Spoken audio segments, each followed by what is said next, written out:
phone break up. Oh, and turn around and make up. I just came to see you'd never do that to me. Would you, baby? Spinning around you is all I see. Is what I want to do. Hey, we ought to stay together, loving you weather, times are good, bad, happiness and come on, let's get loving you weather.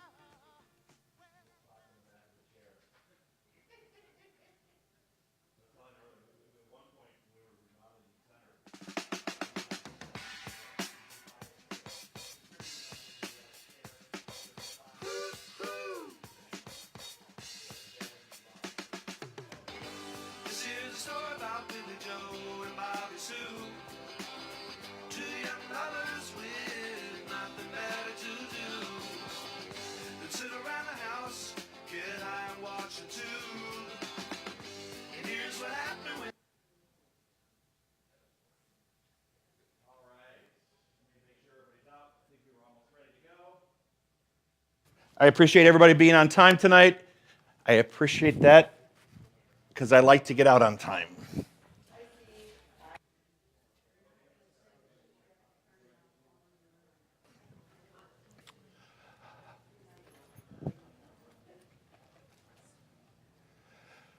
Okay, so let's get started.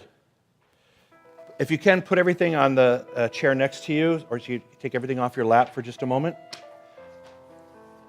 And I know at the evening classes are sort of unique because a lot of people worked all day long or they're kind of a little tired, so I try not to put people to sleep, all right? So we won't hang out here, but I want you to get in a really good position to pray, which when we pray here at our center, we like to make sure that we're like sitting up straight. We don't bow our head. A lot of places when you pray, they go, let us pray, and everybody goes like this, right? Well, in our center and in our teaching, we think that, it's okay for us to have our chin up because actually we don't want to block the flow. We want to be in the flow. We want to be looking into the future, into our good. So get in a comfortable place. Make sure your legs aren't crossed, your arms aren't crossed. Take a deep breath in. Close your eyes. One more deep breath in.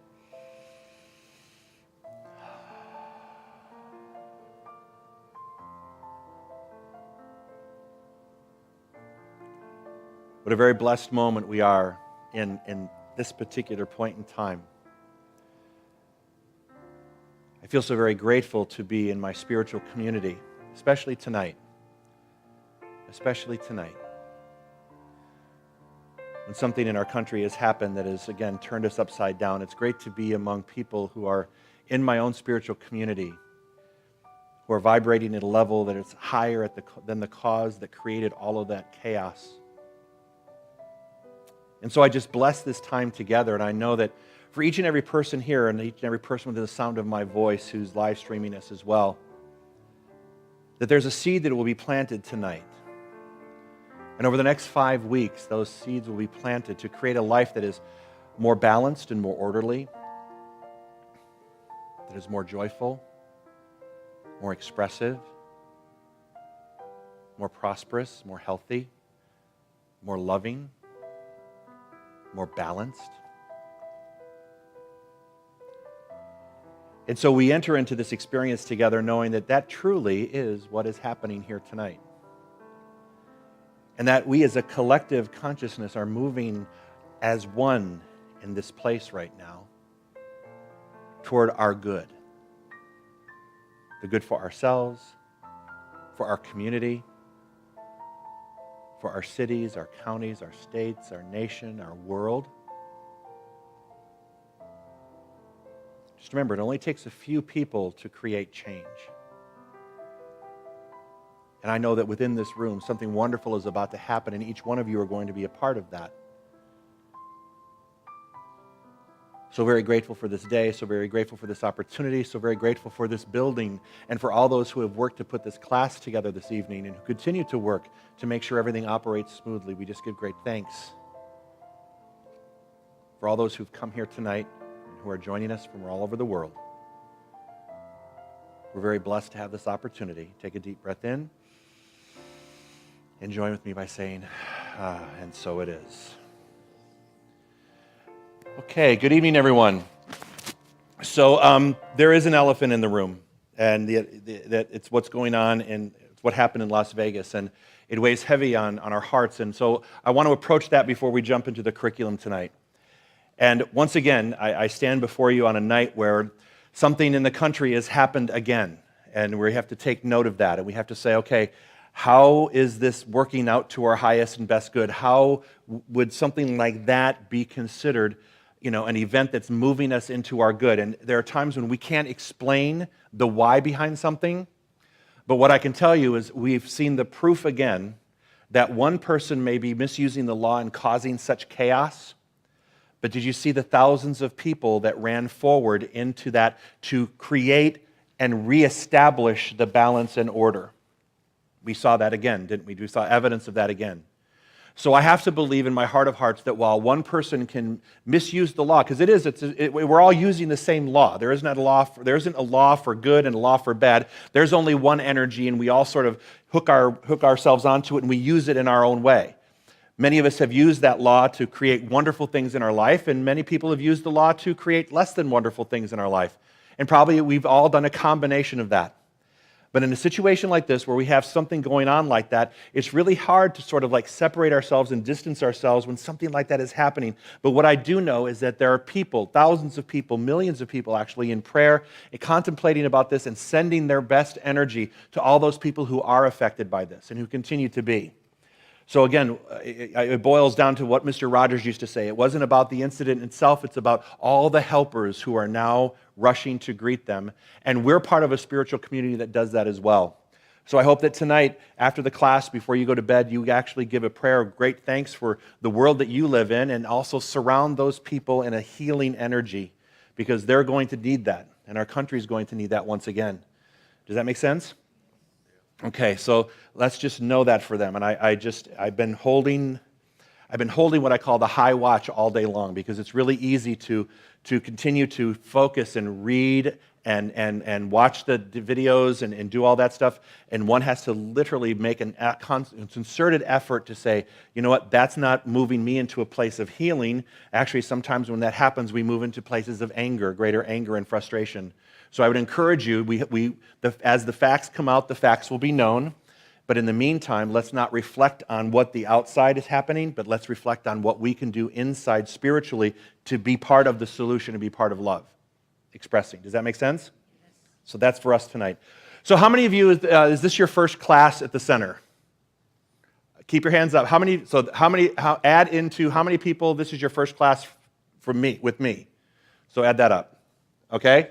Oh, okay, so good. So we have some rookies, some spiritual rookies. Get ready. Look, exactly. Look out. As with any class, if I could get some help, Gary, could you help me pass this out? Michael, start from the back maybe, and I'll start over here. As with any class, there's a couple things that I want to hand out first that are not in your packet. This first one is what we call the student commitment form. Uh-oh. Yeah. I always say it's always a challenge to offer a free class, because when you offer a free class, some people tend to think, oh, you know what, I'm a little tired tonight. I don't need to show up because I didn't give you a tuition check, right? Yep, sure, absolutely. Sorry about that. Everybody get one? Do you more? Okay, great. So let's just go through this together. And then there's one more form that we're going to talk about too. So in the context of the classes that you take here, this is one thing that I have at every class. So it doesn't pertain just to the circulation, joining in the dance. It's about all the classes that we teach here. And this is what I believe in. It says at the beginning, because of the intensely personal nature of our spiritual quest and because we will be sharing the insights and challenges that our spiritual explorations bring, this course more than demands an ultimate level of integrity and confidentiality on part of its participants. In order to create a safe and orderly space for learning, I agree that, okay, and this is what I want you to agree to. When speaking, I will do so honestly and openly, and when listening, I will be a willing, compassionate listener. You're going to find that we're going to break out into some dyad, triad work tonight. And I want you to make sure that, when you're talking, you're being authentic. And also when you're listening, you're engaged in the process of listening, not checking on your cell phone or kind of drifting out, but actually focusing on the person's eyes and actually being a part of that conversation. I will not reveal to anyone or mention outside the classroom anything that another person expresses or experiences within the class. That's really important because I want people to feel comfortable to share whatever they want to share. And the last thing you want is for someone on Sunday to go, she's a mess. I was in class. We were in class together. You should have heard the stuff that's going on in her life. Oh my God, did you have any idea? Can you picture that? So we want to avoid that, if it's okay with you. So in order to avoid that, we kind of make these kind of commitments that what you say in this room stays in this room. That doesn't need to be shared with anybody outside this room. In fact, if you're in a dyad with someone else and you're married to someone that's in the class or in a relationship, I don't even want you sharing in the car what someone else said to you. Because what someone has the confidence and the courage to tell you should be honored and respected. Make sense? Can we agree to that? All right. I will share only my own experience and insights. I will enter into all class learning activities and small group experiences to the greatest extent of my ability to do so. Now, I know that some people are like, dyads, really? I got to talk to somebody else? I don't like doing that. I don't like sharing, right? I know sometimes that can make you uncomfortable. My job is to comfort the afflicted and afflict the comfortable. So if that's my job, then it's okay for you to feel a little bit uncomfortable. Let's work through that together, all right? So just go in as deep as you can, I would say, and then dig a little bit deeper for growth reasons, all right? Next thing, I will reserve the requirements for class attendance and will promptly complete any makeup homework. Luckily for you, there's no homework to be handed in. Yay! But that doesn't mean there's not homework, all right?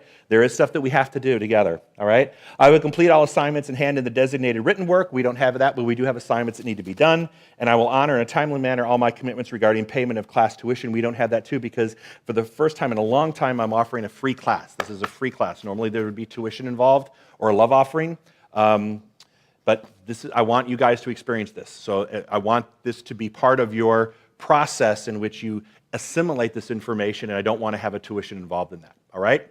So that normally if it's an accredited class, I have to charge tuition, and I will charge tuition. But in a 5-week class, this is not accredited. It doesn't go toward your credentials to becoming a practitioner. This is something that is a learning tool for me, for you to become more involved and understand your participation in becoming a member of this community and becoming an active member of what we do here at the Center for Spiritual Living.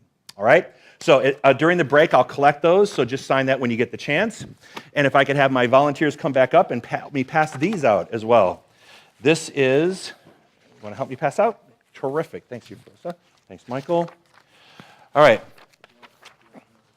I will collect those during the break. Oh, yeah, I'll get one for her. Yeah, no problem. Here you go. Pass that down. I think there's going to be a couple extras in that row. Here you go. Hi, Lynn. How are you tonight? Hi, Michael. Welcome, welcome. Okay. And another thing that we have here is respectful communication guidelines. In every class, I make sure we hand this out. Here you go. You wanted this copy of that form. All right. We'll just put the extras on a chair next to you, and we'll pick them up on the way out. Thank you so much for your help. Got it? Did you get one? Yeah, you'll need one. There you go. I know. That's how I do it. I always do that, too. I'm like, wait a minute. I didn't get one. So let's go through respectful communication guidelines. One of the reasons we have respectful communication guidelines, this is something we share with my practitioners. This is something that my staff abides by. It's something that when things come up in the class, things may come up that you want to talk about. So this is the way I like to run my communication with you. This is the way I will communicate with you, and this is the way I would like you to communicate with me. All right? So let's read it. I'll read it out. If you have a problem with me, come to me privately. If I say something that bothers you, don't feel the need to call me on the rug in front of everyone. Come to me privately. If I have a problem with you, I'll come to you privately. If someone has a problem with me and comes to you, send them to me, and I will do the same for you. All right? If someone consistently will not come to me, say, let's go to the minister together, I'm sure he will see us about this, I will do the same for you. Please do not interpret me. I would rather you ask me what I meant. On matters that are unclear, do not feel pressured to interpret my feelings or thoughts. I would rather you ask me. So if I say something that you're not clear about in class, I want you to be able to ask me. Raise your hand and say, you know what, I'm unclear about what you're saying here, all right? I will be careful how I interpret you, and if I am unclear, I will ask you what you meant. So when you answer questions back to me during the class, if I'm unclear, I'll ask you the questions right then and there. If it is confidential, don't tell me. And that doesn't mean that you can't share confidential things with your minister. That means if someone comes up to you and tells you something, Joyce, if Gary says something to you, says, don't tell anybody, I don't want you to come to me and say, hey, Gary said this. All right? That's what it means. It just means if someone says something in confidence to you, don't come tell me. All right? If it's confidential, don't ask me to tell you. If someone says something to me and they say, hey, what did they say? And I'm like, okay, I keep the strictest of confidentiality. I do not read unsigned letters or notes. I do not respond to unnamed complaints, some of which begin, I have heard several people saying, always my favorite. Please do not hint to me, hoping I will understand your need to know or your intent to hear me. I prefer you say exactly what you mean. That can work really well in any marriage or relationship. I will not hint to you, hoping you will understand my need or know what I meant for you to hear. I will try to say exactly what I mean. Parking lot or hallway griping is poisonous. If you need to complain, please do it with the intention of healing it, and even then, tell only the one who can do something about it. I'll do the same. When in doubt, just say it. The only dumb question is the one that doesn't get asked. All right? So these are two documents that when you attend my classes, you'll see both of these in each one of them, because I want to make sure that you have an idea about what you can expect from me and what I can expect from you. Does that sound make sense? All right? Are we good? You ready to start the class? Yes, let's go. Circulation, joining the dance. We've talked about the 5 pillars. For those of you who would have been in our membership class, you saw the star that we had five points in the star. This is the same thing. There's 5 pillars to a spiritual growth idea, all right? In order to grow spiritually, hey, you know what? I have these too. I made these up just for you. One more pass out. Because guess what? The morning class didn't have this. And you guys are very special. All right? So here, I'm going to give you don't read ahead. I know your inclination is to read ahead and to flip the page, but I'll be able to tell. And if you do that, you're going to hell. All right? So I'm going to write the memo right then and there. Out the door you go. All right? You actually thought I was going, but if y'all go to straight to hell, guess what? You'll be with me, so we'll be in great company together. All right, 1, 2, 3, 4, 5, 6. Yeah, 6. Make sure you have enough. Everybody have one? Did everybody get one? Yeah, thank you. All right, so you don't have to try to write all this stuff down. There's a place for you to take notes, too, so it's kind of like the ones we give out on Sunday. Do you guys have enough there? Yeah? Okay, perfect. Okay. Hey, great. We only had a couple lectures. Okay. So when we're talking about creating a spiritual life, there are 5 pillars, and they're right up on the board there. Meditation, affirmative prayer, circulation, selfless service, actually that should be selfless service, and spiritual study. In order to immerse yourself into a life where there is a spiritual direction, these are the 5 components. These are the 5 pillars of creating a life that has a spiritual component to it. You can't really do one without the other. If you look at the wheel here, pretend this is a wheel, a tire on a bike or something like that. If you took just one part of it out, let's say you don't meditate, right? If you took one part of it out and there's this empty chunk right here, how far would the wheel go, right? It would get to a certain point and then it wouldn't go any further, or you'd really have to push it hard to get over the hump, right? So if you've been finding in your spiritual life that something, you get to a certain point and then you feel like, I get to a certain point and then I'm having to push it over, I would ask you to look at these 5 pillars and say, wait a minute, which one of these am I not doing? Which one am I not doing? How many of you have taken my prayer workshop or haven't taken my prayer workshop, better yet? Okay, if you have not taken my prayer workshop, I highly recommend you go on our website. You have the ability to watch the entire prayer workshop online. Learning how to pray is essential in this teaching. Many people don't know how to pray, and part of that is because we've been taught old ways to pray. Again, let us pray, boom, right? And when you hear the prayers on Sunday, You hear 5 steps. You may not know what the 5 steps of the prayer are, but there are 5 very specific steps that a practitioner walks through every prayer. I want you to learn those steps. It reminds me that I should have I'm going to go ahead and schedule a prayer workshop class, because for that many people having not had the class, it's really beneficial to take the class to learn how to pray, all right? So go online and check that out. You can watch it, the whole video. I have a whole class online that you can watch. Even you download the PowerPoints. They're all right there for you. So that's something you could do that's extra. So the 5 pillars. So let's take the one pillar called circulation. This class is about taking that one pillar of circulation and removing it from all other pillars. So this is what we're here to learn about. Circulation, joining in the dance of circulation. How does that one component of the 5 fit into our life? How does circulation fit? So let's talk about circulation. Let's define it right here. In circulation, we've got 5 different things, 5 different pillars of circulation. We've got giving, receiving, forgiving, asking, and celebrating, or gratitude. And so when you talk about circulation, it's not just about giving and receiving. It's about asking, it's about forgiving, and it's also about gratitude. All those 5 elements are part of circulation. Does that make sense? Part of the spiritual practice of circulation. So next thing, homework. First of all, let me give you right out the bat. You're going to love this. Daily reading, writing, reflection starts tomorrow. So you have in your packet that you were given, you don't need to pull it out right now, but you were given this. This is the Prosperous Life Journal. These are just some excerpts from the journal. The reason they're excerpts is because they don't print it. They've run out of printing material. They've run out of them. So they don't have any more. The books are all out. I called Edward. He doesn't have them, but he said, I'm going to send you each one of the appropriate pages that go to this class. So this is a journal that you're going to be using every day for the next 30 days, all right? Every day there's something for you to read, and there's a place for you to journal on a little bit. Inside the packet that you have, it's a very small reading assignment. It's like 5 or 6 pages. It's necessary, it's required that you spend time reading that as well. It's not complicated. It basically reiterates everything we talked about here in class tonight. It just solidifies it in another form. So again, homework starts tomorrow. There are no projects. Yay! You should be celebrating. People that have been in my classes before. We don't have a vision board you have to hand in. You don't have to, come in and do interpretive dance, or anything like that. We're just like really easy, really easy. There's an Appendix 1 summary, and we'll talk about that later. So I'm trying to make this class as easy as possible because anytime I make it more complicated, people tend to go, not doing it. So we're going to try a different approach on this one. All right, so let's talk about this. I'm going to ask you guys a question. I want you to answer this question for me. I want you to define what circulation means to you. What does circulation mean to you in a spiritual context? What is circulation? What does the law of circulation or circulation mean to you as it relates to your spiritual journey? Anybody want to go out on a limb? Practitioners, come on, stop. Get the other people a chance, my practitioners. Wait a minute. I'm good, Steve, I'm good. Anybody else not a practitioner or minister? Jerry. I can only think that it's the things that,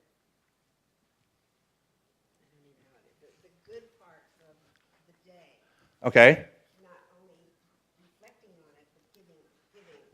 Okay, the good parts of the day, not just reflecting on it, but actually giving. Giving that goodness that you're feeling at that particular time Okay. to others. Okay, giving the goodness that you feel at a given time. That's okay. That's good. It's a good start. Anybody else? Yes, I'm gonna hand you the microphone because we do have some people joining us on the live stream, and I want them to be able to hear us. So I don't mean to play Oprah, but it's kind of necessary. So please hold it close to your mouth, Paul. Yeah, my name's Paul, and I look at it as participating fully in life. Okay, participating in life. I like that too. Circulating. Anybody else? Anybody wants to take a venture? Ronald. Providing a service to others. Okay, being of service to others. Circulation. Steve, what were you going to say? Okay, that's okay too. What you give, you get back. Okay, circulation. Give and get back. Michael, what were you going to say? I was just going to say that as you take one step toward God, God takes 1,000 steps toward us. Okay, circulation. Moving in and towards something. Gary. Just the giving and receiving of everything. Okay, giving and receiving. Yep, one last one. Here we go. Go for it. No end and no beginning. Okay, no end and no beginning. It's constant, right? All right, so for the purposes of this class, all right, actually that should have been up there. For the purposes of this class, I want to make this our definition. Listen to me. In this class, circulation refers to the natural order of things that, when interrupted, results in problems. Hear me out. Circulation in this class is going to be the natural order of things that, when interrupted, causes problems. So let me give you a basic example. Our bodies, our blood is circulating right now. What happens when we have a blockage? Right? A stroke. Something bad happens, right? It's the natural part of our body to be in flow. When we're not naturally flowing, something bad is going down. Does that make sense? It happens in our bodies. It happens on a body level, a human level. It happens on a spiritual level. I want you to think about the Salton Sea, all right? Think about the Salton Sea. Out in the Salton Sea, it used to be a place where people go water skiing and swimming, and it didn't smell like bad eggs, remember? Right? Now, because why? There's no flow. What's happening? When there's no flow, things begin to die, right? Think about the Dead Sea, if you will. Look at the Dead Sea. Why is the Dead Sea the Dead Sea? The Dead Sea is because everything deposits there, but there's nowhere for it to flow. Right? What's that? It doesn't smell, but it's interesting. It used to be blue water. It used to be pretty blue water until one time there was this rain that came. There was a rain that came, and suddenly the amount of rain actually changed the composition of the water that was there and caused a red algae to appear, which is why the Dead Sea is kind of known as the Red Sea, because this algae appeared and never left, right? Which it used to be pretty blue. Now it's not. Now it's filled with algae because it rained so much it changed the composition. So there's something that's interesting about that. The rain changed the composition. It didn't take a whole lot of rain, but it took enough rain to change it. So something can change the composition of something if you go ahead and begin to change it, begin to rain on it, all right? Does that make sense? Just hang on to that idea for a minute. But that's why we have like the Dead Sea. Think about it. If this were a river that ran through the sanctuary, not that we want that to happen, but if the river ran through the sanctuary and there was no place for the water to go at the back of the sanctuary, what would happen? It would pool up and I'd have a flood in here. That's not what we want. We want to be able to be in the flow of things. You want your body to be in the flow of things. You want your relationships to be in the flow of things. You want your health to be in the flow of things. You want your job and your career and your creativity to be in a flow of things. You don't want them to come to a sudden halt at a certain point. You want them to keep moving. So in order to keep moving, there has to be a flow in and a flow out. Does that make sense? Yes?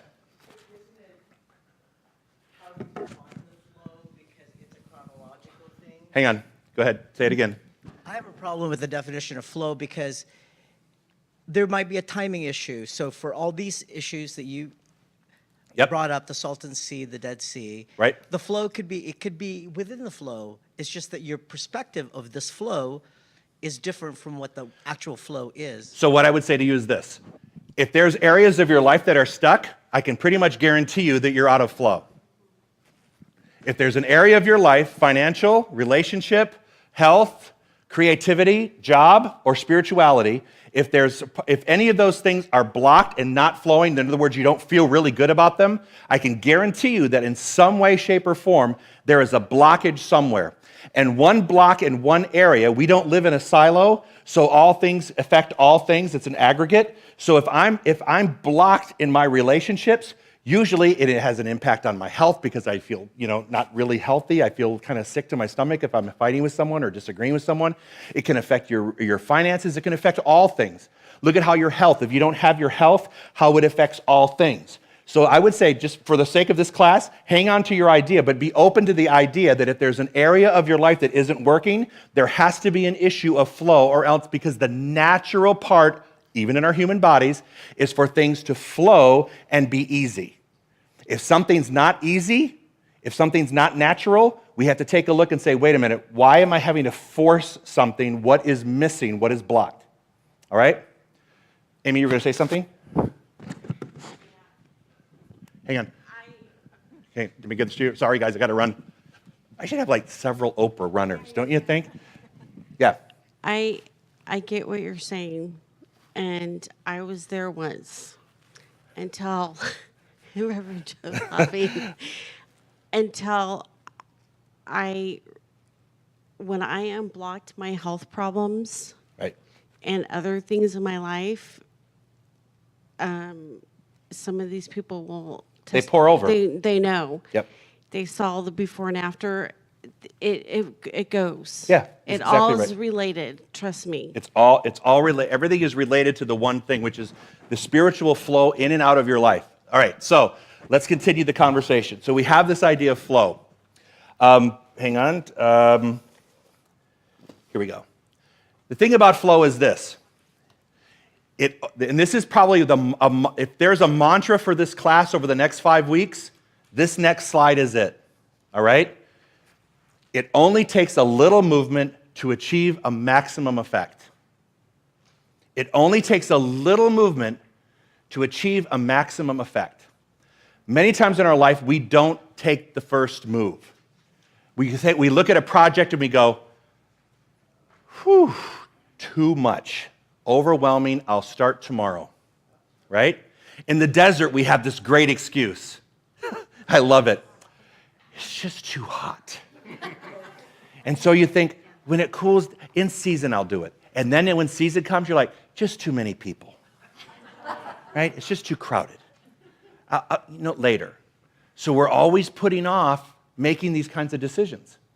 So I would say this, you know what? It's only going to take a little movement for you to see some sort of massive changes. Now, the changes might not take place overnight. They're going to take place over time. But you have to start somewhere. And so my idea is over the next 5 weeks, we're going to cover different places and different themes so that maybe you'll recognize where you're sort of stuck and where the flow can be changed, and you can make a little bit of change in the right direction. I'm telling you, you can look back in a year, bless you, you can look back in a year and say, wow, I can't believe all the things that have changed in a year because I started making changes a year ago. They have to start somewhere. Many people think you have to hit the bottom to start making a change. And I'm like, what's it? I haven't hit the bottom yet, is what we hear. Or I'm at the bottom of the barrel. I haven't hit the bottom yet. I've never been one to believe that you have to hit the bottom. I'd rather turn the barrel over while I'm on the way down and kind of walk out before I have to hit the bottom. It's all about awakening. It's all about understanding where you are in the process. It's an evolution of saying, okay, I recognize this, and by tonight there'll be 1 or 2 things that you're going to recognize. We're going to actually write them down. That will be the start of where your homework lies for the next few weeks. Does that make sense? Are we good? All right, we'll keep rolling. All right. So there is a natural order in things. There is the breathing, okay, I'll read this. Mirror image. It's the nature of the divine one to simultaneously give and receive. By emulating this quality of inward and outward flow, we reveal our own true spiritual nature. Both our physical and emotional health thrives when we balance the acts of taking in and giving out. To understand, just imagine inhaling without exhaling or exhaling without inhaling. Want to try? Yeah, just didn't work. Boom, off of the floor they go. Think about it. Think about it, if you will. Our bodies naturally, thank God we don't have to remember this, right? To inhale and exhale. Could you imagine all day long going,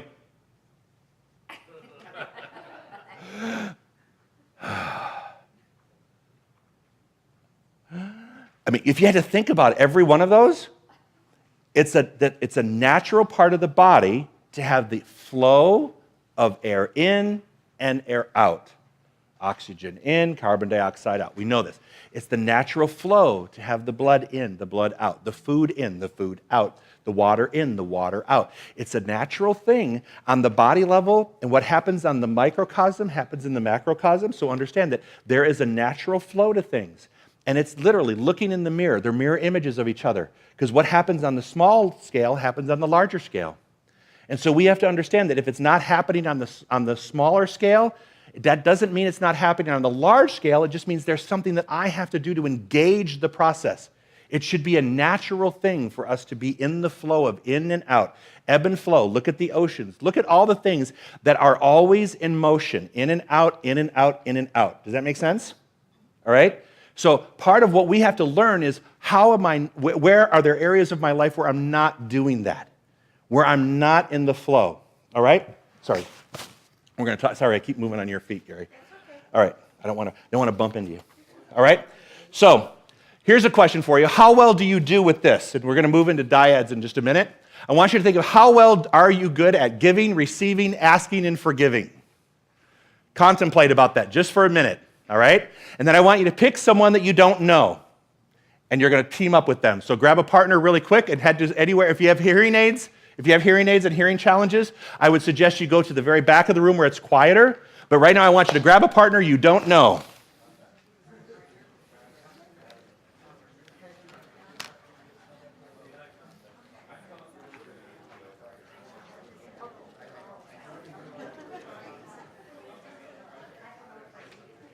All right. With your partner, I'm going to set a timer because this is one of those things that we're going to, I have to time things because or else we're going to be here all night long. All right. Each person will have 1 minute to talk, so 4 minutes. Each person takes 4 minutes, so 4 and 4. It's going to be an 8-minute project, all right?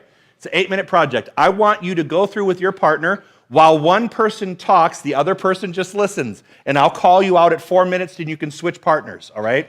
So this is kind of a one-way conversation right now, just for a little bit. I will switch, switch whoever's talking in the middle, all right? So I want you to talk to your partner and tell them how good you are at giving, receiving, or how good you're not, right? Whether you're good at it or not, and whether you're asking and forgiving. How do you feel like you do with that, all right? So partner number 1, just start talking, and I'll tell you when to stop and go to the next one. Oh, introduce yourself is a good idea. Say hello.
If you're ready to switch, go ahead and switch, but if not, you've got 1 more minute before you switch partners or switch speakers.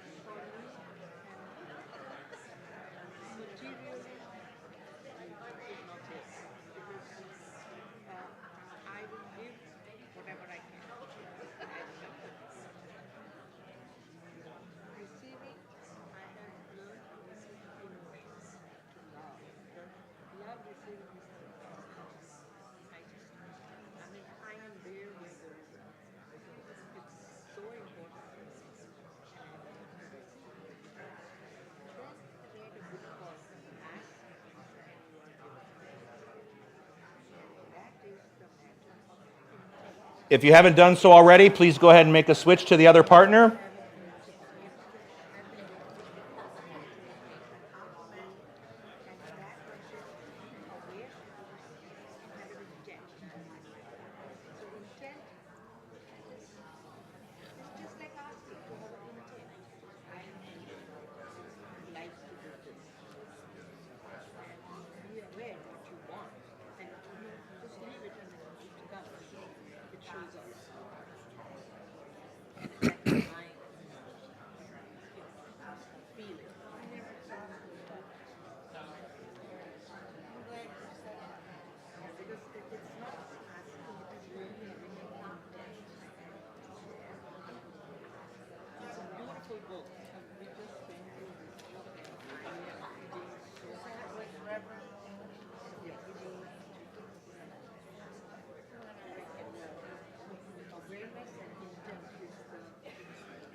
Hey, Elizabeth.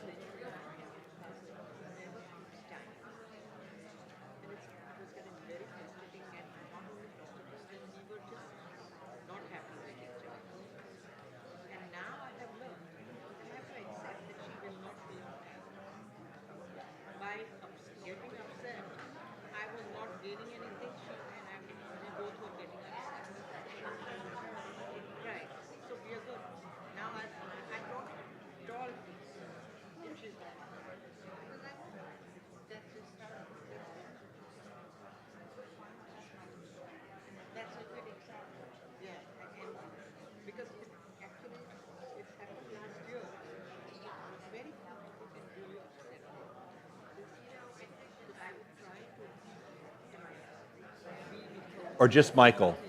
Just Mike Hadley. Okay. Thank your partner, your new friend that you just made. Say thank you very much and head on back to your seats.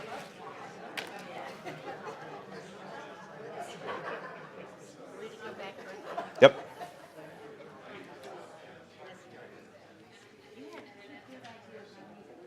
Now you know somebody new, right? And now you know some dirt on him.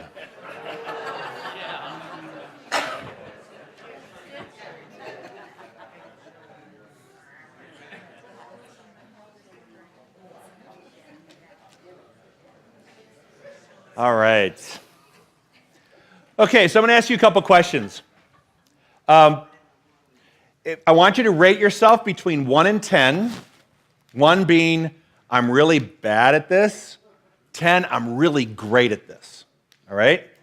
So I'm going to, in each one of these categories, I'm going to ask you to rate yourself 1 to 10 in your own mind. All right? And then I'm just going to ask, we're going to do a little observation. All right? So in terms of giving, How many would give yourself a 1, 2, or 3? In other words, you're not real givers, right? 10. It's going to be, actually, I'm going to go 1, 2, 3. If it's going to go 1, 2, 3, 4, 5, 6, and then 7, 8, 9, 10. All right, so you're either kind of, you struggle with giving, or you're okay, average with giving, or you're like, oh yeah, it's really easy for me to give, okay? So that's going to be the categories. So when it comes to 1 to 3, we've got a couple people, all right, okay? How many of you are 4, 5s, and 6s when it comes to giving? You're like, kind of good, all right? How many, 7 and over, 6 and over? All right, so a lot of you have no problem giving, right? All right, so receiving. How many of you are 1, 2, 3 receivers? All of you which are 5, 6, and 7, and 8 givers. What does that tell you about the balance of something? All right? All right? All right, so how many of you are 4, 5, 6 receivers? Average. How many of you are, I'm good with receiving? 7, 8, 9, 10.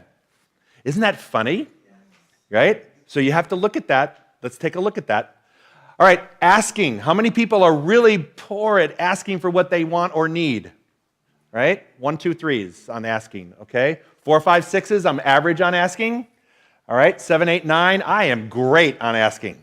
Anybody great? Gordon, that would be you. Okay, good. Does it matter who you are? Yeah, no, it's overall in the aggregate. How comfortable do I feel asking for what I want or need? All right? 4, 5s, and 6s. It's 4, 5s, and 6s on asking. I feel really comfortable asking for what I need. All right? 7, 8, 9s, I'm really great at it. I have no problem stepping up and asking. Right? Not many people. Okay. Forgiving. Here we go. Forgiveness. Ooh. All right? How many of you are 1, 2, 3 forgivers? I have a hard time forgiving. Interesting. Okay. How about 4, 5s, and 6s? Sometimes yes, sometimes no. Depends on the situation, right? What if it just takes longer? No. Don't. As soon as you have to give a disclaimer, you're a 3. If you're looking for an out, you automatically get a 3. All right? Disclaimers, if you're looking for the out, not happening. All right. So 1, 2, 3, we already said 4, 5, 6 forgivers. Sometimes yes, sometimes no. Yeah, one more time. Sometimes yes, sometimes no. I am, 7, 8, 9, 10 forgivers. I'm like really easy to forgive. I have no problem with that. Interesting split. All right? What's that? That's a disclaimer. You're a 3, Jerry. We're not going to have that conversation, Jerry. And okay, good. So that you're honest. See, that's honest. Be in integrity with yourself, and that's really important. So it's really interesting that when you had a conversation with other people, you kind of hear their take on things, and maybe there's a lot of similarities. Maybe there's some differences. I think it's really interesting to see how people who are really good, and I'm a good giver. I can give. In fact, what happens when I give too much? You burn out, right? We're going to talk about that in a few minutes. So givers and receivers, there has to be the balance of the flow of giving and receiving. If you're too much of one thing and not of another, you're out of balance. The wheel can't turn when you're out of balance. That doesn't mean you have to withdraw your giving, right? Maybe it just means you need to open up your receivers, right? Maybe because you like to give, but you know what? Maybe I'm not good at receiving at all. Christmas, challenging, right? Birthdays, opening gifts, not good. In fact, on Sundays, I have to be honest, it's hard for me to receive applause on a Sunday. It's very uncomfortable for me. Or accolades on a Sunday. It's like I'm not a natural receiver of that kind of information. It's easy for me to give of myself, but it's a real challenge for me to be a receiver. So you'll see that on Sundays. I kind of like turn and run away, right? Because I'm like, okay, just let's be gone, right? Because that's just who I am. So I work on that because I'm out of balance in that, right? And I can tell when I'm out of balance. Because guess what? When I'm out of balance, what happens when there's too much of one thing and not enough of another? So let's talk about when there's too much giving. When you give too much, what happens? Now, I'm not talking about financially. I'm talking about financially, emotionally, physically, everything. When you get, what's that? Draining. Yeah, it's draining, isn't it? You're like, I can't possibly give any more. I'm done. Burnout. When you give too much, when you just all you do is give, you feel like, who's filling up my tank? My tank, I'm feeding everybody with my tank, but no, nothing's filling me up. So what happens when you have too little giving? Not enough giving. What does that feel like?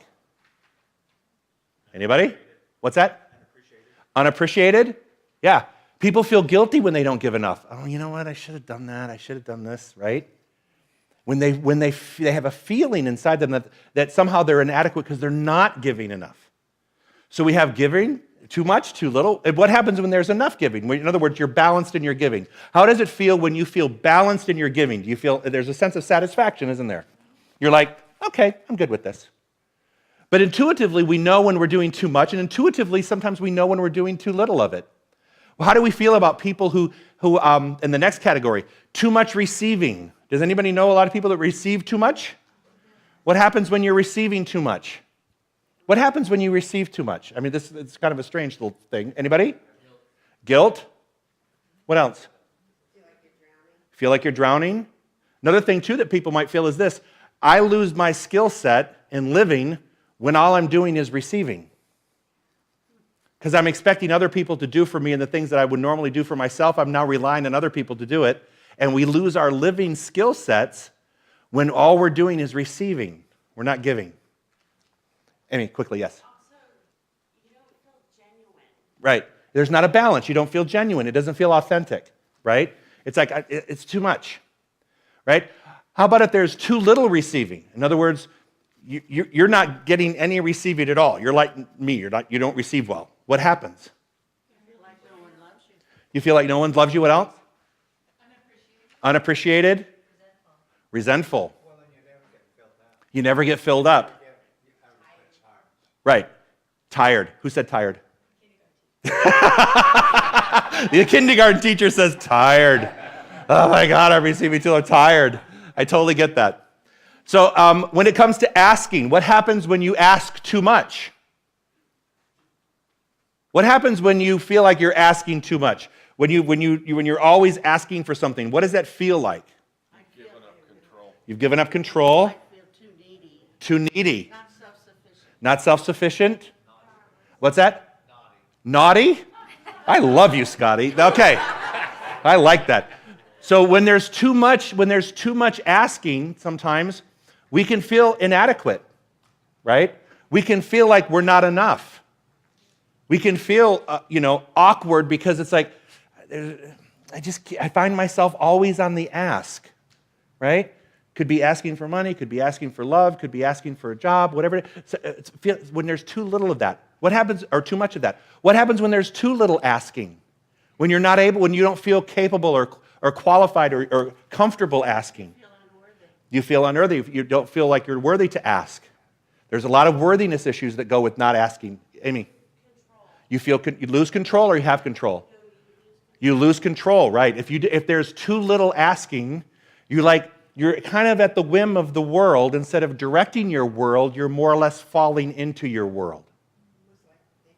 Victim. Very easy to get in a victim mentality when there's too little asking because you're not asking for what you want or need. Again, you're sort of stumbling into your world without designing your world. Does that make sense? We live in a world where we can design our world and co-create with the power that's greater than us. But what does it say? What does it say? Ask and you shall receive. Does it say beg and you shall receive? Does it say wish and you shall receive? Does it say bargain and you shall receive? What does it say? Ask. Many of us are just afraid to ask for what we want because somehow we don't feel worthy or we just feel like it's inappropriate for me to ask. What if you were in a relationship with someone where asking became the norm? In other words, you felt comfortable asking and giving and receiving and all of those things. What if all of these were in balance in a relationship? What would that feel like? Bliss. Exactly. Exactly. You want the remote? No, honey, you have the remote. No, you do that tonight. No, I'm okay. I'm okay. You do it. It's your turn. It's your turn. What would it be like if you had that kind of balance in your friendships? What if you had that balance with your kids? Whoa! Right? What if that would feel? I wonder what that would feel like. Okay, so let's talk about forgiveness. What happens when there's too much forgiveness? What do you feel like? Some people who forgive too much, what does that feel like? Can you forgive too much? Actually, that's a question. Can you forgive too much? Maybe. In some doormat. Who said doormat? Sometimes when we're too quick to just blow off our own feelings, when we're too easy to dismiss our emotions, when we just say to someone, you know what? Oh yeah, it's done, but it's really not done, right? Because you know deep down it's not done. You say it on the surface, but you kind of don't mean it, right? So sometimes you can feel like a doormat if you're quick to go, oh yeah, it's okay. Go ahead and hit me, right? Wipe your feet on me. It's okay. So when there's too little, or when there's too much of that, sometimes you can feel like a doormat. So if you're feeling like a doormat, you have to put in check the balance of forgiveness. That's not saying you don't give forgiveness, because who are you really forgiving in the end? Yourself. What is forgiveness? Forgiveness is taking me out of jail, not putting you out of jail. Forgiveness is taking me out of the jail that I've allowed you to create for me. So if my forgiveness, if I have too much forgiveness, it's because maybe some things I don't respect about myself, and it's okay, take advantage of me. But when I have respect for myself and I'm authentic and in integrity with myself, I'll go, you know what? Yes, I'm going to forgive the situation, but I have to process this first. I have to go through a process of making that happen.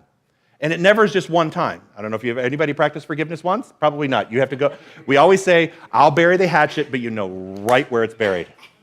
And you have no qualms about getting the shovel and digging it up and going attacking again, right? Too little forgiveness. What happens if you don't forgive? What happens if there's too little forgiveness of your life? What does that feel like? Anger. What's that? Resentment. Keep talking. Anger, resentment. What else? I'm sorry? Toxic. It feels toxic. And what did you say, Vicki? Animosity. Right? So when there's too little forgiveness in your life, if you're feeling those emotions, resentment, big time. If you're feeling those emotions, okay, so I want you to think about something. All the things that we've been talking about here, I bet in some way, shape, or form you could relate to them to some greater or lesser degree. Right? Yes? If that's indeed the case, that you can relate to them in some greater or lesser degree, what that's telling you is that maybe you need to look at this and come into balance on some of these issues, on some of these pillars. Because if they're all a pillar and they all need to stand strong together to hold the foundation, if one pillar is a little bit off, what's going to happen to the floor? Off balance. Right? Right, Zed? What's that? No foundation. It's going to tip over. You know, it's not going to be a lot. So we want to make sure that when we're looking at this, we sort of look at it as, okay, each one of these little building blocks, even though you may feel like you're an 8, 9, or 10, right? My guess is there's still a little bit of work to be done in each one of these things. Now, someone came to me earlier and said, hey, look, I'm good because I am 3s in all of these things. I'm balanced. I'm a mess all the way around, is what she said for my first class. She goes, what happens if you're all 3s everywhere? And I'm like, okay, do you want to live a level 3 life? Is the question you have to answer. Do you want to live at the vibration or frequency of what would be considered a level 3? Or is there something within you that really wants to ratchet it up? You know, changing just a little bit. Changing just a little bit. You know, it's funny, when you look at talking about foundations, I was just thinking of some of the floods that people have had with the hurricanes. Some people said, I'm so glad I built my house up high enough because my neighbors were down like 6 inches lower than me and they're all flooded. What a difference 6 inches would make, or a foot would make when the times get tough. So when you have a foundation that's built solid on a higher level, you're going to be able to make it through difficult times a little bit easier than you did when you were playing on the 3s and 4s. Does this make sense? Okay. Did you?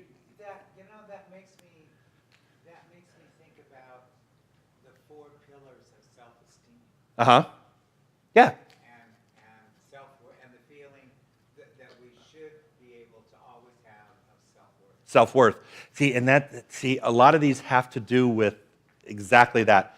It's being an integrity and being an authentic with who you are and whose you are. Right? Because if we are all children of God, then we should be able to look at life and have less struggle. Because I don't think there's a God out there that says, yep, I really want you to suffer and struggle to get where you want to go. I really want you to be out of balance. I really think that it's important for you to understand the difference between this and that. No, I think the God I choose to believe in is the one that wants just absolutely everything that I want in my life to make me happy, right? And I don't steal it from someone, I don't take it from someone, and I don't take it over the back of someone. And I don't harm anybody in the process. So I have to make sure that we're in integrity with that, because when that happens, when we understand who we are and whose we are, then we can approach these things a little bit different. Yes. Hang on, I feel like I need to get the microphone. Hold on, give me 1 second. Let me run like Oprah here. Yes, Phil Donahue. Yeah, go ahead. How easy is it to change so you're not too much or too little when you reach a certain age and you've done this? Oh, Iris, the certain age argument. I love you, Iris, but we're not going to let you make age as your excuse. We're not going to let because you know what? There comes a point, like I said, and I'm teasing you, right? There comes a point where you're like, just because it's been, you've heard the story about the cutting off of the ends of the ham with okay. There's a story about a woman that every time the big family would get together for a big dinner, she would make a ham, and she would cut off the ends of the ham and put it in the oven, right? And every time the family got together, it was cut off the ends of the ham, put it in the oven, cut off the ends, put it in the oven. And one day, one of her granddaughters said, "Why do you cut off the ends of the ham?" And she says, "Because my mother did it." So she went to her grandmother and said, "Why would you cut off the ends of the ham?" She says, "Because my oven and pan couldn't fit the whole ham." Right? So just because grandma did it doesn't make it right, because the times have changed and my pan and my oven were bigger. But I just cut them off because that's what grandma did. And we thought for some reason it just tasted better. But it really didn't. It was just taken away and thrown away half a ham. Right? So sometimes we get into paradigm that we finally say, you know what? The whole point of the class today is we're going to talk about, what if I shifted it just a little bit? I'm not saying you have to go from a 3 to an 8 overnight, but how about a 3 to a 4? Actually, how about I'll make it really easy. If you're sitting at a C or D level, right? A, B, C, D, E, how about if you go from a D to a D plus? That's not far. That's not far. A C to a C plus, or a B to a B plus. What if we just worked on the plus? What if we just worked on just a little bit more? Because we know that as we change just a little bit, it's like a pebble that goes into the water, right? You throw the pebble in the water, it makes the splash, but the waves just keep going out. So once you decide to actually throw the stone in, you can understand that over time, it's going to wave itself out. It's going to move itself out and be part of your experience. We weave it in. So I'm not asking for anybody to walk out here and go, "Oh my God, I was healed. I went from a 2 to a 9. Right? No. In my prayer, what I ask for in my prayer? What I say in my prayer? I said, you know what? My ask was this: I want to make things a little bit better for every one of us. A little more joy, a little more happiness, a little more comfort, a little more health, a little more abundance, just a little more. We'll work on a lot later, but right now let's just plant the seed for moving it in the right direction, because once you get that spiritual momentum going, you're going to know what that feels like, and you're going to want more of that. And the universe is going to support you in that and going to go, you know what? Here, let's go on the ride. All right, so I'm going to ask you a couple more questions. Here we go. Examples in your personal life where a balance between taking in and giving out was beneficial. I'll say it again. Give me an example in your personal life where a balance between taking in and giving out was beneficial. Anybody? I'll give you an example. Go ahead. Exchanging gifts at Christmas time. You give and I'll receive. I get that. All right, I get that one. Anybody else? I'm going to give you an example. Trey and I used to work at when we lived in Redondo Beach, we used to go every Wednesday to St. Paul Lutheran Church. We'd show up at 1 o'clock, and I'm not sure how we got involved in this. I don't even remember who had told us to do it, who asked us to come. And we would create food. We would make food from scratch. Everybody brought in some raw supplies. I think the church supplied it, and we, as volunteers, made a huge meal. And that evening, we would serve people in the community who weren't necessarily homeless, but they had a choice. I'm either going to pay my rent or buy food, right? And so these families would come in, and you would think, oh my God, and here we are.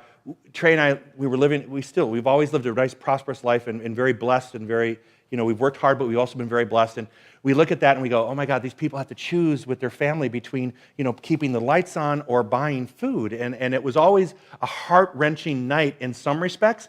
But when we got into our car to leave after we, made the food and served the food, and we waited on them, hand and foot, we, made sure everybody had something to drink. We gave them seconds and meals to go and all that.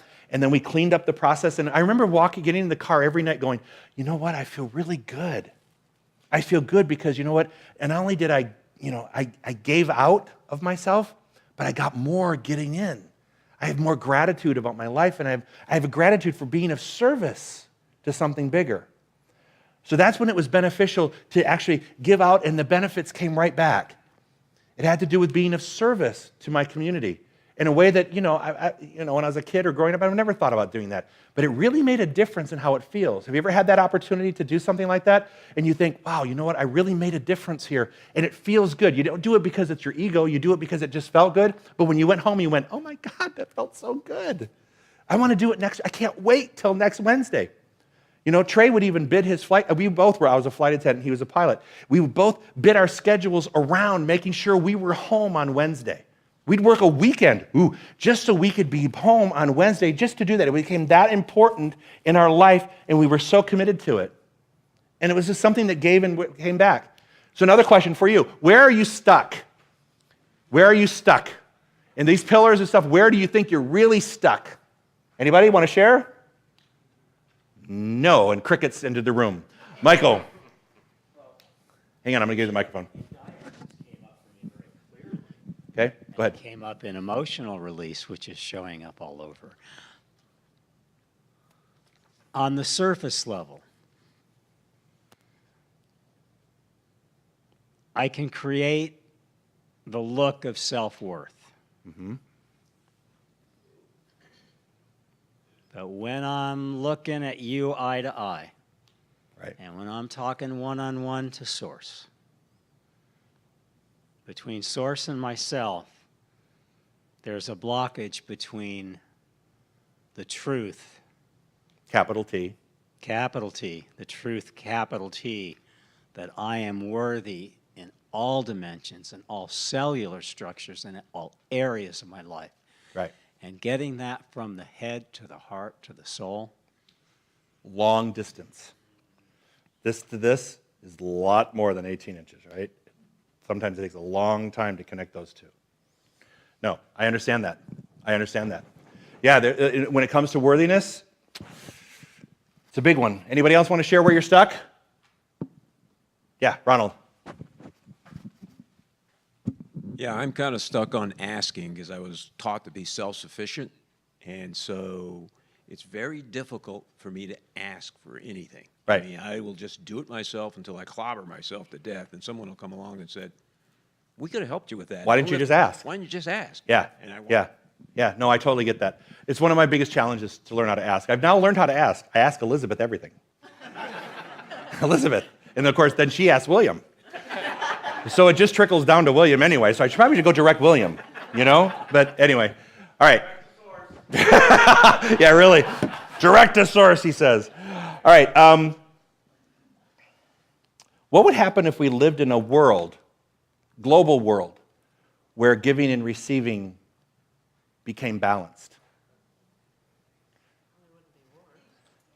What would be, there wouldn't be war, there'd be peace. Ernest Holmes in his book, The Science of Mind textbook says, I can't remember the quote, give me, was it 8,000 people or something like that? Give me 8,000 people who will take a belief we can actually change in consciousness the entire world. And you think, 8,000 people can change the whole world? But there's 40 people in here now, and if 40 people left tonight and they were really actively working on changing the consciousness in their own selves, and then one other person, 40 would turn into 80, 80 would turn into 160, 160 would turn into 320, 320 would turn into 640. And then eventually, this would all be trickling out, right? Right? So we can begin to make a change in consciousness in the world.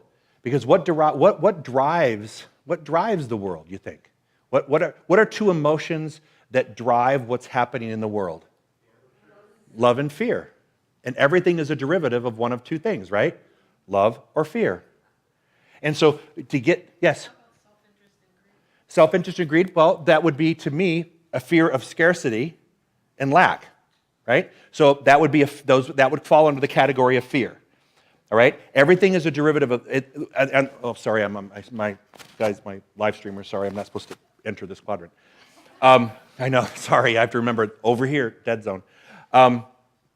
If everything in the universe, let's just say this, everything is a derivative of love or fear, you could put anything into a category and you would be able to fall under one of those two ideas.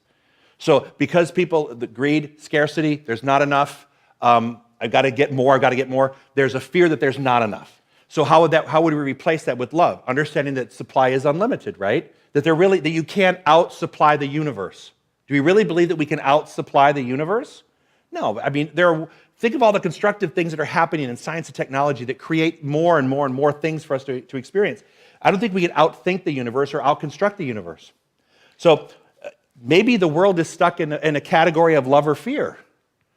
You know, what I want to say is this. I think fear presents itself, and it's not the majority that are in fear. It's the minority that are fearful, but they have the attention of all of us who are loving. And so we tend to focus on that, and then we become fearful. You know, it's like, who's the biggest in the media? Is the love the biggest thing in the media? Remember when ABC News had this new thing that at the last 30 seconds of their broadcast, they would give you a little bit of good news. Remember? The last 30 seconds, it was, look how this person is healing puppies. Oh. Remember that? So 29 minutes and 30 seconds into the cast of doom and gloom, we'll tell you about what does that tell you about the proportion of the information that we're getting? I think there's so much more love in the world than there is hate. But hate gets the headline. You know? Hate got the headline in Las Vegas. One guy. One man. All this fallout from one person. All that attention. His name and his life and everything else is all out there. One person causes all that. Why can't we have one person causing all the change for love? When can we look at that and point at that and go, hey, let's focus on that? So we have to come to some balance. Maybe what the world needs is a little more balanced in that. Hate sells, yeah. Yeah, fear. Fear is always sold. Beginning days of the Bible, right? As soon as someone started to rewrite the Bible, hate started. Not hate, fear. Fear, control, right? As soon as documents started getting rewritten, control started. Control the people, control the people, control the people. How do you control people? Through what? Fear. Isn't that amazing? Yeah. It's a shame. It's a shame. All right, where am I here? So now, looking at what we've discussed up till now, what does circulation mean to you? Balance. Good. Anybody else? Ebb and flow. Right? Health. How about, give me the word natural. It's our nature to be in the circulation of things. It's natural. It's our human nature to be in the flow. All right? So let's answer that again. What questions do you have about circulation now? If you had any questions about anything that we've discussed so far? Are we good? Because if so, we're going to go on a break. Yes. Yeah, Lisa's like, oh, no. Bathroom break. No, go ahead, Lisa. Hang on. Okay, not a question, observation. More an observation. What you were talking about, taking 6,000 people or 8,000 people. And as I'm looking at that, I'm thinking, you can be an incredible giver and think you're one of those 8,000, but if you're not in the flow and being a receiver also, you're really not one of those. The balance, it really, this is, if you look at anything and everything in our life, I was trying to make that earlier, anything and everything it's about the balance of things, you know? anything done in any extreme, you know, I like to have a good time, right? But if I party too much, I hurt too much, right? If I'm up too much and not sleeping enough, my body shows it. If I go to the gym and try to do way too much, the next day, I'm barely moving, right? If we did everything in the balance of things and start really looking at that, I've been making a concerted effort to find balance in, like, I love to eat out. Anybody love to eat out? Love to eat out. Love it. Love to eat. I love eat. Can you tell? I love to eat, right? I'm really making a concerted effort to recognize what would be a balanced portion on my plate. And it's not what they serve. You know? What would be balanced? And I have found myself taking home a lot of leftovers, and that leftovers become a complete meal into itself because I'm just looking at it differently. Before it used to be clean off your plate, right? I was taught. My dad came from a very, very, very poor background, and you know, it was clean up your plate. So my dad, I mean, there was nothing left on a plate ever, his whole life, because that was what you were taught to do, and that's what I was taught to do. That doesn't bode well as you get older. So I'm like, what does balance look like? What does balance look like? And so when we're able to work on that balance and actually work on that and see what needs to be done and just start making some little adjustments, you know, the shorts get a little loose, you know? Life gets a little looser. My relationships become a little sweeter. My interactions with other people become a little lighter, you know, becomes a little lighter. So let's take a break. It's 7:15. We're going to take a 15-minute break. The snacks tonight were provided by the center. Yay! From this point on, giving and receiving. We gave, now you're going to be giving.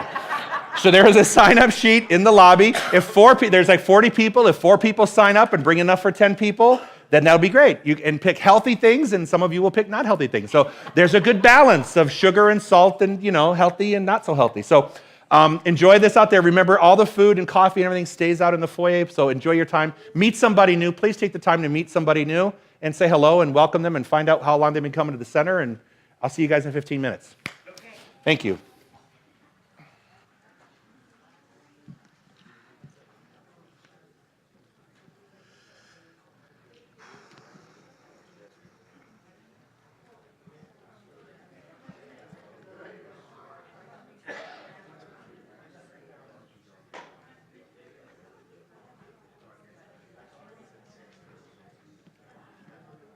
Hi, Steve. How are you? I'm fine, thank you. Where do you want this? Oh, yeah. Oh, we'll get him after the break. Thanks, Steve. Yes, Paul. Yes, sir. You said that a little change can make a big change.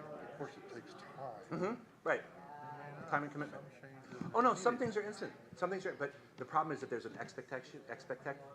expectancy that it's going to happen like this, and it doesn't. Then you go, oh, I guess it's God's will that it's not supposed to happen that way. I would clarify most of the time. Yeah. And then another thing is perception. Maybe subconsciously they're working on something, and then it pops, and I think it's instantaneous. Right. I get it. Yeah. All in its right time. I would say in time, on time, every time. Yeah, thank you.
How are you, honey?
Not happening. It's getting cold in here. Yeah? No, when I'm cold, you know it's getting cold, right? Let's do this.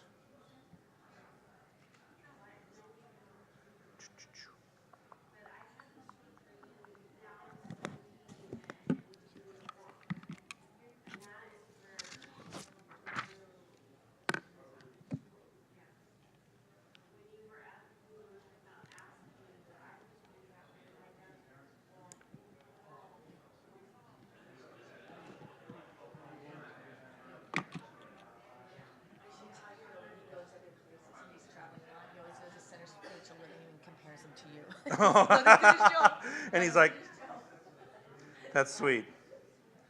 That makes me feel good. All right, that's going to turn off.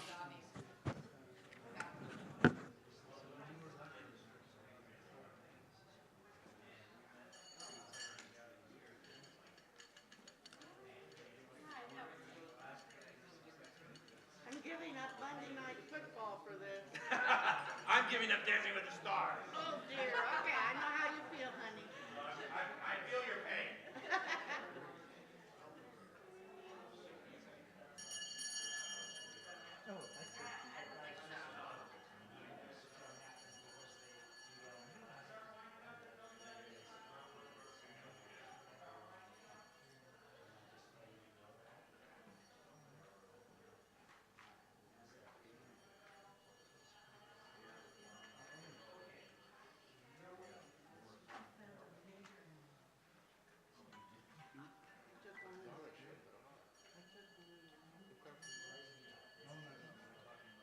Oh, Catholic Mass, remember? Oh, I love the smell of incense at the Catholic Church, though. I went to Our Lady of Lebanon in Michigan, and oh my God, I don't know what it was, but that, oh, I would sit in the front just so I could like. Nothing wrong with that. Help that the priest was hot too, but that's it. Here we go. You're on. All right.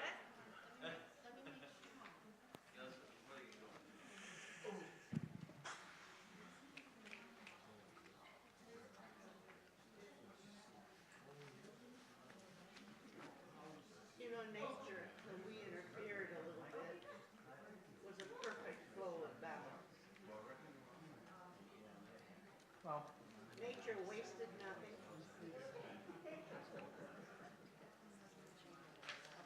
The fur that animals shed in the spring lined the bird's nest.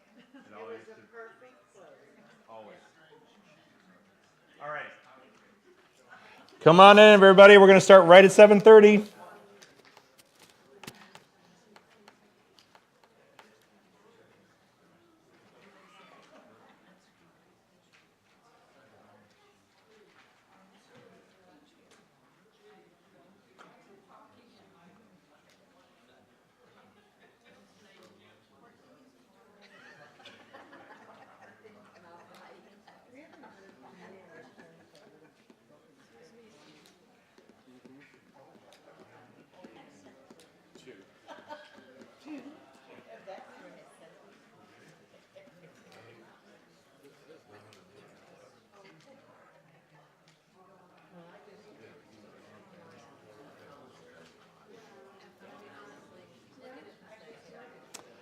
All right, everybody, we're going to get started right on time. Thank you for coming back on time.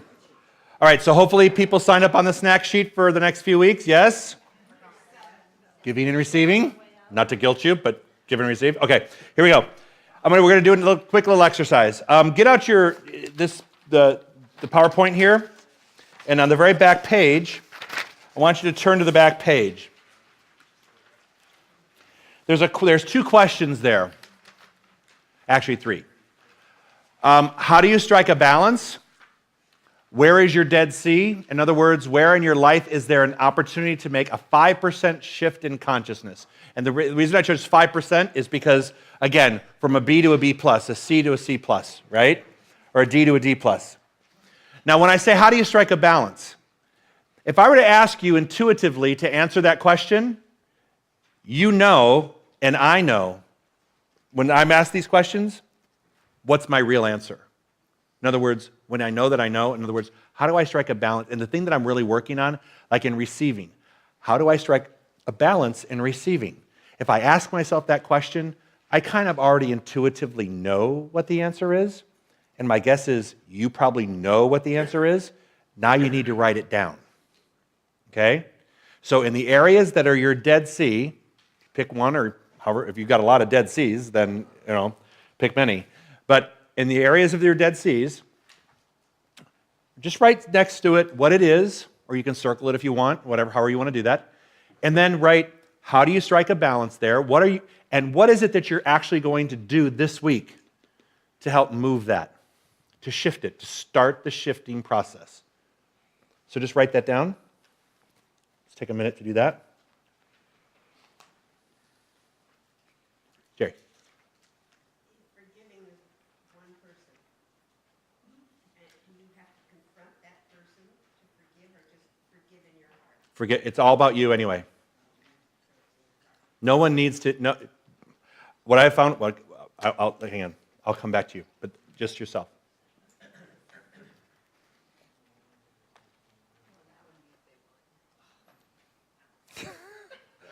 That's a D plus to a B overnight.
Okay. Before we break into a little group here, I want to address Jerry's question about forgiveness. Forgiveness is never about forgiving the other person. Forgiveness is about releasing you from the jail of that. And when I say that, I mean, what I have found in my own experience is a lack of forgiveness keeps me up at night. In other words, I think, oh my God, why did they do that to me? That is so unfair. And the other person's sleeping soundly while I'm up. So forgiveness is about me looking in the mirror and saying, I am done torturing you, Joe. I'm done with this. So I forgive myself for having carried it as far as I did and had an impact on my body and my sleep and my whole demeanor. I have to forgive myself for having held on to it as long as I did. And it's like, so I'm going to release this situation because it's in my best and highest interest to do so. But I have to have a conversation in the mirror because I'm not quick to have that conversation and turn around. I begin debating with myself the merits of, do I really want to do this? Right? And that's the way, yeah, I get it. I'm with you. So if you have to have the conversation, look in the mirror, eye to eye, and keep having it until you can walk away and go, okay. And then when the feeling starts to bubble up again, Guess who has to have the conversation again? You go visit the mirror. Because it normally, sometimes it can happen, but normally forgiveness is a process.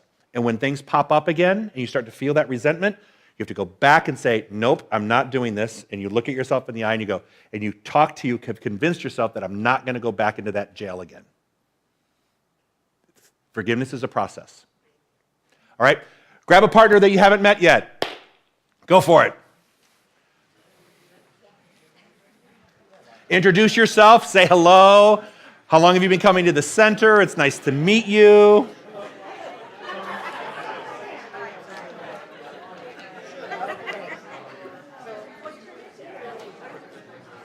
I'm going to give you the direction. Hang on, honey.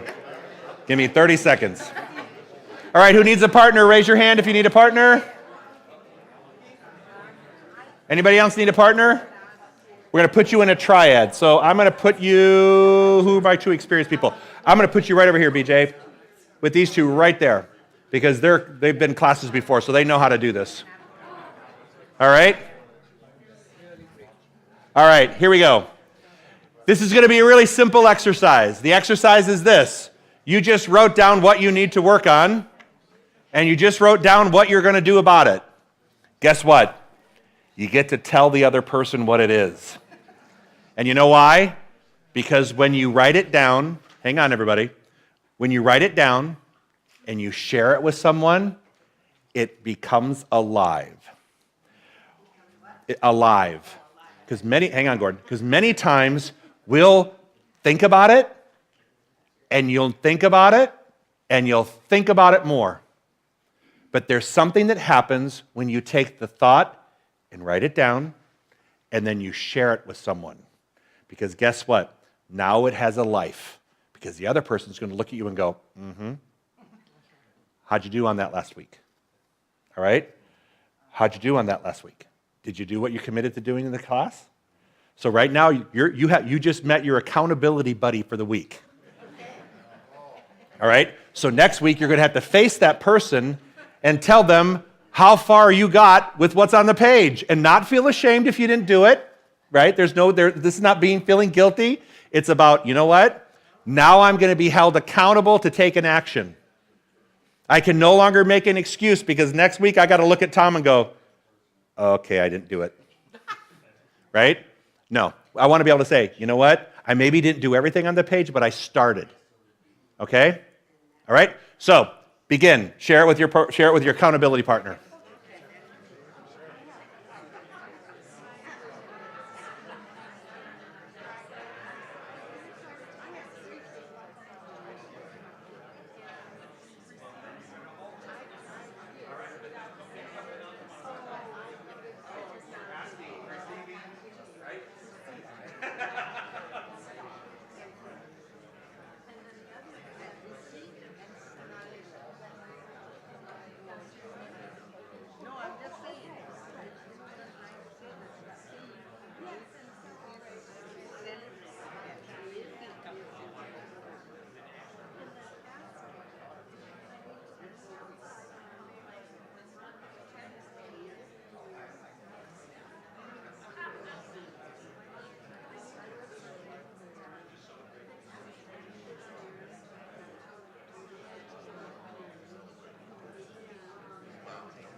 Okay, you have another 2 minutes. 2 minutes.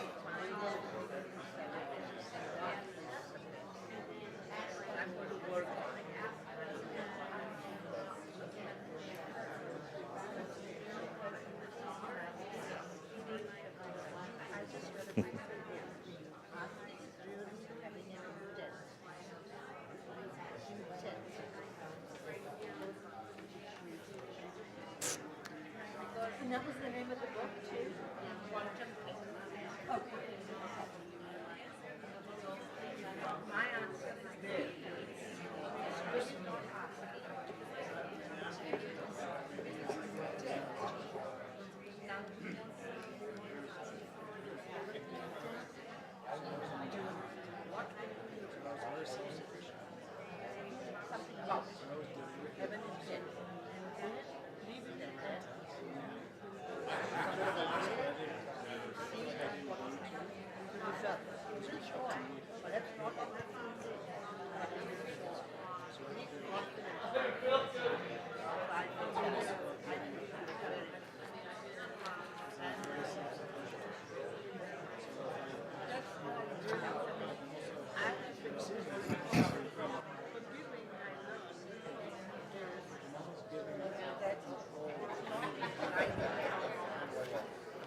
All right. Hopefully you're done. Let's wrap up. Come on back to going back to your seats. Did you have enough time? Everyone have enough time? Yeah? Okay, head on back to your seats.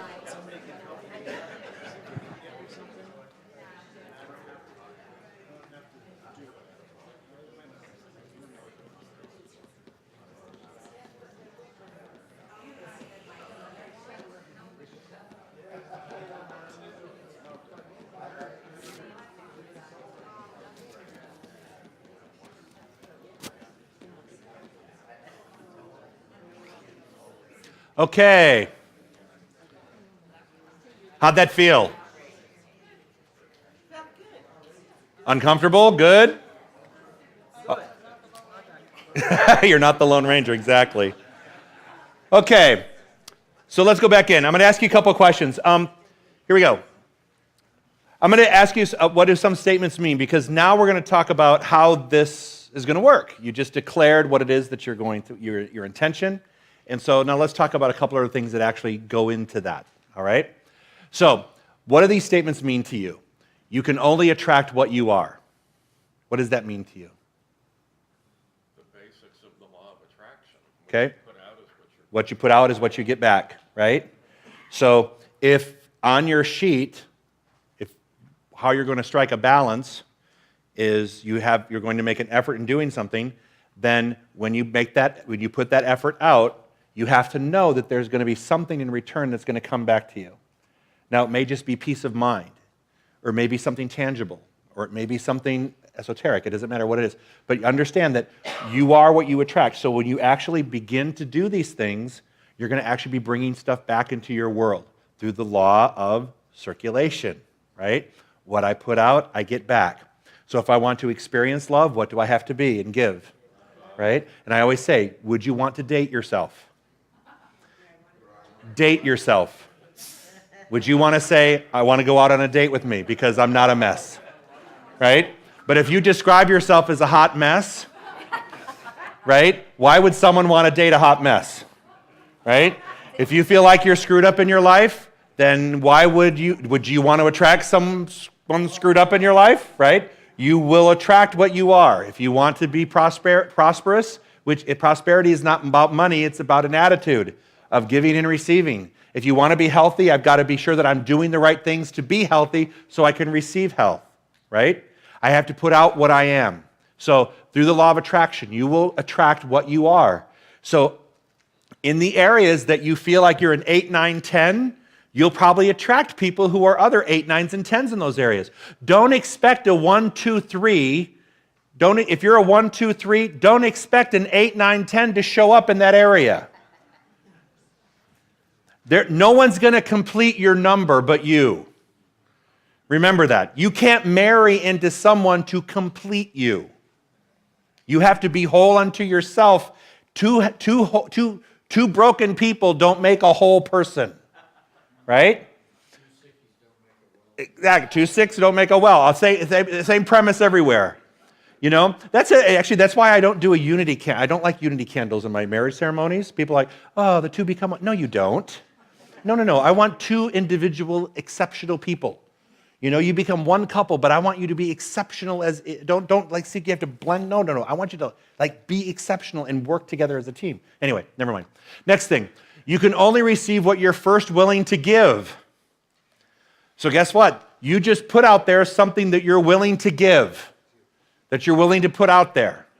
And so now guess what? Through the law of attraction and through the law of compensation and balance, you should be able to know that when I'm putting out, I'm going to get back. So if I'm putting out forgiveness, my guess is that I've probably pissed off a few people in my life, maybe 1 or 2, right? I pissed off whole communities, so it's okay. But you know what?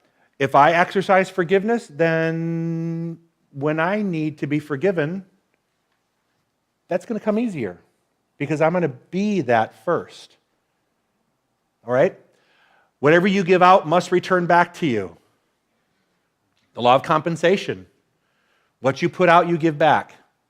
You know, when Trey and I when we were participating in that, the feeding of the people there, what we gave of ourselves, we got back pressed down and flowing over in gratitude and love. What you give out, you will definitely give back. Now, the problem is people have taken the idea of give and ye shall receive out of order. When I receive, then I'll give. When I receive love, then I'll give love. When I receive wealth, I'll share wealth. But what does it actually say there? Give and ye shall receive. What comes first? The giving of yourself. You want to prime the pump? Look in these different areas of your life and say, I need to give first before I'm receiving. Don't wait for the receiving to give. You have to prime the spiritual pump. It's called priming the spiritual pump. If you are lacking somewhere, make sure you're giving 10 times that in that area so that if you're lacking in forgiveness, make sure you are exercising forgiveness every way, shape, or form so it comes back to you pressed down and flowing over. Because if you're not part of the flow of that, how can you achieve it?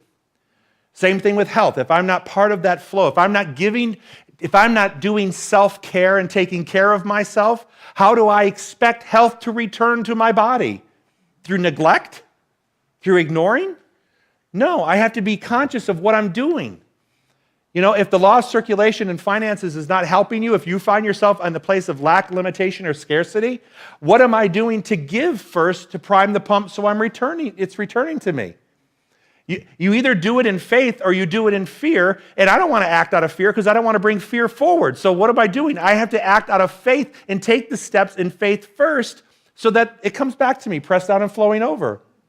If you look back at your life before you even knew anything about this teaching, and you look at times when things were really good in your life, and you look back at the good old days, right? Where you go, oh my God, I missed that, right? My guess is you were practicing all of these things to a great degree. And there was a balance about them that brought balance into your life. And you felt prosperous, and you felt healthy, and you felt happy, and you felt like you had right work and creativity. There was you couldn't put your finger on it at the time because you didn't know you had to put your finger on it till you got older and things got out of whack. Right? But now that you can look back, I bet you were in balance in those things. So just reflect back at a time when you go, gosh, I missed that part of Joe, right? And then I have to go back, well, what was different? What was I doing differently then than I'm doing now? And my guess is it has to do that I created a block or a fear about something, and I manifested it. I attracted it because I became fearful. So if there's something out of balance in any of these areas, I would just say, take a look at them. Take a look at them. Tonight's the first night we take a look. It's like we take the veil away from it and you get to see it a little bit clearly. Over the next couple of weeks, we're going to dive deeper into each one of these subject matters, but tonight is the night that you just take a look. And this week, we're going to go through the homework. Let's do that right now. By the way, the class is actually designed to be 2 hours. I give myself an extra hour just so I can let you go home early. And then you'll go like this, you're going to go, score! I made it home for Dancing with the Stars before someone got voted out. Yay. It's a football thing. I don't understand football at all. You know that. Okay. I don't understand football at all. I don't need to know anything about it. Okay. It's like baseball, football, basketball, whatever. Okay. So let's look at our Prosperous Life Journal this week. In preparation for next week's class, I want you to read and write your own thoughts in the Prosperous Life Journal right here. Day 1, which starts tomorrow, is page 26, and they're two-sided. So you read page 26, and then you just journal about it a little bit. You don't feel like you have to fill the whole page if it doesn't feel natural, but you can even write down bullet points of what it makes you feel when you read it. When I'm done reading it, what does that mean to me? Is there anything I'm called to do about this? Okay, so that's then page 42, freedom of expression. All right? They're all right there in your packet. They're just on top and bottom. So on Tuesday, you're going to read freedom of expression, or Wednesday, freedom of expression. The next day, give and joy. All right, how does that feel? There's broadcasting energy, willing to give, and then that should be right there. It should lead you right to next week on Monday. So every day for the next 6 days, you've got a journal entry, something to read and something to do.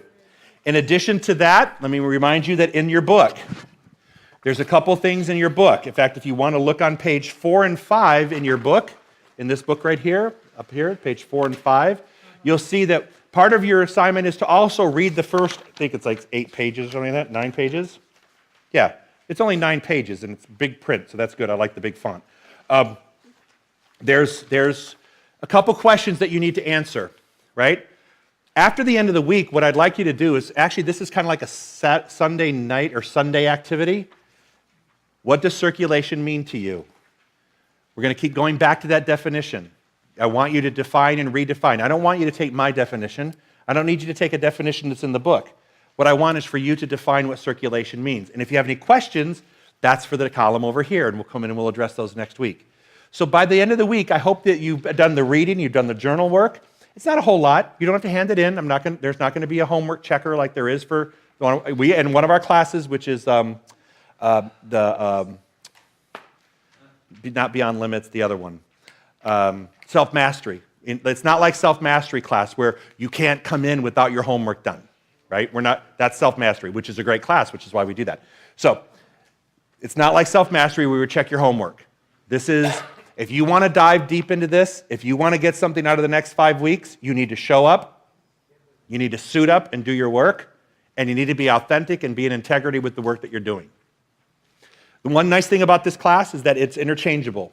If you want to come to the morning class, you can come to the morning class. If you want to come in the evening, you can come in the evening. If you miss a class, we're live streaming.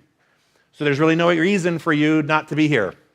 The danger in not charging tuition is that people don't show up in classes. They go, well, I didn't pay for it. You know what? I'll just skip it this week. No. You signed a commitment form. I'm going to collect those in the back. I need you to be here every week.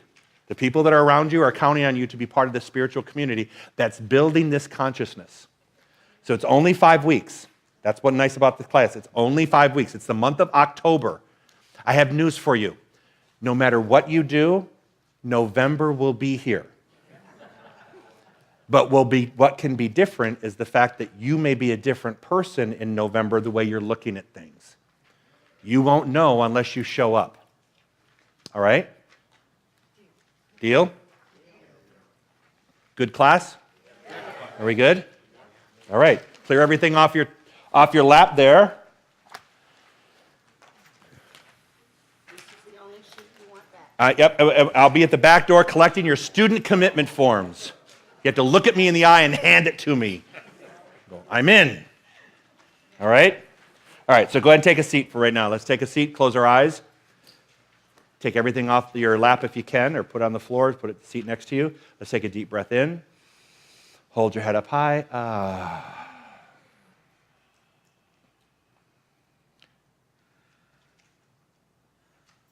I'm so very grateful for what I feel intuitively in this room is that there's a shift.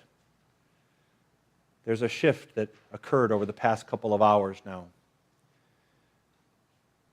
Let's recognize right now that there is only one power and presence in this universe, and it is a power for good. It's available to you, it's available to me, it's always been available to us. And I'm so very grateful that tonight we've used that power with our intellect and our openness and our receptivity to move into a greater expression of who we were always meant to be and what we were always meant to experience, which is all the good that the universe has to offer. Happiness, health, joy, laughter, prosperity, balance, order, wisdom, power, light. All that God is, each one of us, we are exactly that. And so we take all those attributes and we know that with the idea of balance and order in our life, it creates more balance and order in our life. And we establish that right here and right now. Intuitively, we know exactly what needs to be done. And we're prepared now to do that. I knew that something wonderful was going to happen tonight.